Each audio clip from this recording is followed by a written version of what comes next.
সকাল ৮টা থেকে বিকেল ৫টা পর্যন্ত কারফিউ শিথিল থাকায় রাজধানীতে আজ সকাল থেকেই যানবাহন চলাচল স্বাভাবিক। মানুষের আনাগোনা বেড়েছে রাস্তায়।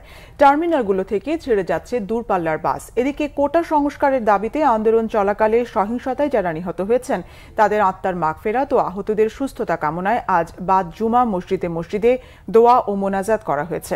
আহমেদ সরোয়ারের রিপোর্ট। সাপ্তাহিক ছুটির দিন হলেও সকাল থেকে রাজধানীর সড়কগুলোতে ছিল যানবাহনের চাপ। সকাল ৮টা থেকে বিকেল ৫টা পর্যন্ত ৯ ঘন্টা কারফিউ শিথিল থাকায় নানা কাজে লোকজন বের হয় ঘর থেকে। মোটরসাইকেল, সিএনজি, অটোরিকশা, প্রাইভেট কারের পাশাপাশি প্রচুর গণপরিবহনও চলাচল করেছে। নগরীতে যান চলাচল বেড়ে যাওয়ার পাশাপাশি খুলেছে দোকানপাট। প্রতিটি সিগন্যালে ছিল যানবাহনের চাপ।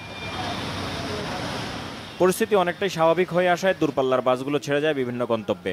গাবতলী বাস টার্মিনাল ঘুরে দেখা গেছে কারফিউ শিথিল থাকায় সকাল থেকেই যাত্রীর চাপ ভালোই, তবে বেলা বাড়ার সাথে সাথে যাত্রীর চাপ কমতে থাকে। আবার কারফিউ শুরুর আগেই সবাই পৌঁছাতে চায় গন্তব্যে। মোটামুটি আপনার সকালবেলায় কিছু হয়, তারপর ৫টার পরে লোকজন খুব কম আসে। কালকে এমন হয়েছে, আজকে সকালতেও লোকজন কম।